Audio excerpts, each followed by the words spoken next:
దేవుని పరిశుద్ధ నామానికి స్తుతి కలుగును గాక. దైవవాక్కు అనే డైలీ కార్యక్రమానికి ప్రేమతో మిమ్మల్ని ఆహ్వానిస్తూ ఉన్నాం. మీరు ప్రతిరోజు దేవుని మాటలు వింటూ మీరు ఇస్తున్నటువంటి లైక్స్ని బట్టి, కామెంట్స్ని బట్టి, షేర్స్ని బట్టి కూడా ప్రభువుని స్తుతిస్తూ ఉన్నాం. మీరెంతగా దేవుని పరిచర్యకు తోడ్పడుతూ ఉన్నారో అన్ని దీవెనలు విస్తారంగా దేవుడు మీకు దయచేయునుగాక. ఆమేన్. ఈరోజు వాగ్దానం నిమిత్తం నిర్గమాకాండం 1వ అధ్యాయం 20వ వచనం 21వ వచనాన్ని చదవాలి అని నేను ఆశపడుతున్నా. పరిశుద్ధ గ్రంథంలోంచి నిర్గమాకాండం 1వ అధ్యాయం 20వ వచనం చదువుతున్నా. దేవుడు ఆ మంత్రసానులకు మేలు చేసెను, ఆ జనము విస్తరించి మిక్కిలి ప్రబలేను. దేవునికి మహిమ కలుగును గాక. ఆమె మంత్రసానుల కంటే దేవుడు మేలు చేశాడట. ఎందుకంటే దేవుడు మేలు చేసేటువంటి దేవుడు. ఆమెన్. వాళ్ళు దేవుని విషయంలో, దేవుని ప్రజల విషయంలో కనికరము కలిగి వాళ్ళు దేవునికి అనుకూలంగా వారు ప్రవర్తించారండి. మంత్రస్థానులు ఫరో చెప్పిన మాట కాకుండా, ఫరో చెప్పినట్టుగా కాకుండా దేవుని చిత్తంలో ఆ బిడ్డలు ముందుకు వెళ్తున్నప్పుడు అండి దేవుడు వారికి మేలు చేశాడట. మన దేవుడు ఎవరో తెలుసండి?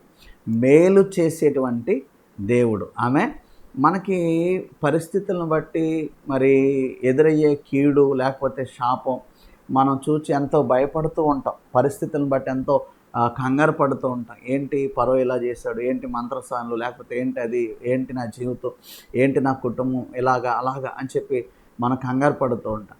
కానీ మేలు చేసే దేవుడు నీకున్నాడు. హల్లెలూయా. ఏమండి, మంత్రసానులకే దేవుడు మేలు చేస్తే తన ప్రజలైనటువంటి మనకు మేలు చేయడా? ఏమండి, ఏ మేలు చేయక మానడు అని వాక్యంలో ఉందండి. హల్లెలూయా. తన యందు భయభక్తులు గలవారికి ఆయన మేలు చేసేటువంటి దేవుడు. ఏ మేలు చేయకుండా మానడట, మేలు చేయకుండా ఉండడు. మేలు చేసేటువంటి దేవుడు. మరి మేలు చేసేటువంటి దేవుని మనం కలుగున్నాం. ఆ దేవుడు నీకు మేలే చేస్తాడు. వాక్యంలో ఉంది కదా, మరి మేలుకరమైనటువంటి మంచి ఉద్దేశాలే దేవుడు మన ఎడల కలిగి ఉన్నాడంట. కీడు ఏమంటే అపాయపు ఉద్దేశాలు ప్రభు మన ఎడల కలిగి లేడు. మేలుకరమైనటువంటి ఉద్దేశాలు, మంచి ఉద్దేశాలే మన ఎడల ప్రభు కలిగి ఉన్నాడు. మరి కీడేమన్నా జరిగిపోద్దేమో అనేమీ భయపడవలసిన పని మనకేమీ లేదు. మేలు చేసేటువంటి దేవుడు అన్నటువంటి సత్యాన్ని ఉదయకాలం మీకు నేను జ్ఞాపకం చేస్తున్నాను. మంత్రసానులకు దేవుడు మేలు చేశాడు, నీకు కూడా దేవుడు మేలు చేస్తాడు. ఏమండి, మేలును అనుభవిస్తావు, మేలును పొందుకుంటావు. హల్లెలూయా. మేలుకరమైనటువంటి ఉద్దేశాలు లేకపోతే మేలుకరమైనటువంటి ఆలోచనలు దేవుడు నీ పట్ల కలిగి ఉన్నాడు అని నేను జ్ఞాపకం చేస్తూ ఉన్నాను. దేవునికి స్తోత్రం కలుగునగాక. మనం అంటాం కదండి సాధారణంగా, కీడు వెంట మేలుంది. మరి ఏదన్నా అపాయం కలిగినప్పుడు, కష్టం కలిగినప్పుడు దేవుడు ఏదో మేలు సిద్ధపాటు చేశాడు అంటాం కదా. కీడు వెనక మేలు చేసేటువంటి దేవుడే. హల్లెలూయా.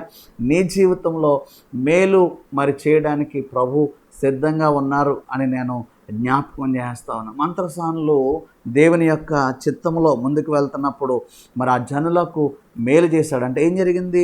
వారు విస్తరించి మిక్కిలి ప్రబలేను. ఎంత అద్భుతమైన వాగ్దానం అండి. విస్తరించి మిక్కిలి ప్రబలేను.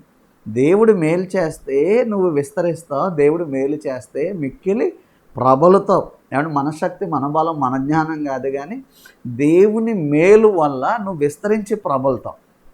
చూడండి, యెహోవా ఆశీర్వాదము ఐశ్వర్యం ఇచ్చును అనంద బైబిల్. మన చేతుల కష్టం కాదండి, మన చేతుల సంపాదన కాదండి, దేవుడే మేలు చేయాలి. అప్పుడు నువ్వేం చేస్తావంటే విస్తరించి ప్రబలుతావు. హల్లెలూయా.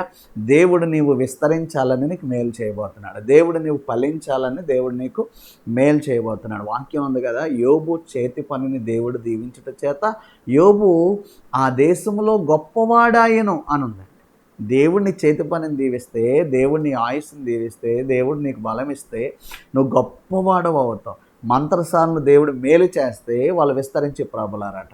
అదే మేలు నీ జీవితంలో దేవుడు చెయ్యునుగాక. ఆమేన్. పరిశుద్ధమైన తండ్రి, ఈరోజు ఈ వాగ్దానాన్ని దీవెనకరంగా మార్చండి, అనేకుల జీవితాన్ని మేలుకరంగా మార్చండి. మంత్రస్థానులకు ఎలా మేలు చేస్తే వాళ్ళు విస్తరించి ప్రబలారో అయ్యా, ఈ బిడ్డల జీవితం మేలు చేయండి, ఎదగాలి, ఫలించాలి, ప్రబలాలి, విస్తరించాలి. అట్టి కృప దయచేయండి. విరోధంగా రూపొంద ఆయుధాలు నశింప చేయమని యేసు నామములో ప్రార్థించి దీవించి ఆశీర్వదించి అడుగుచున్నాను మా పరమ తండ్రి. తండ్రి, కుమార, పరిశుద్ధాత్మ త్రియేక దేవుని కృప నిరంతరము తోడై కాపాడునుగాక. ఆమెన్. God bless you.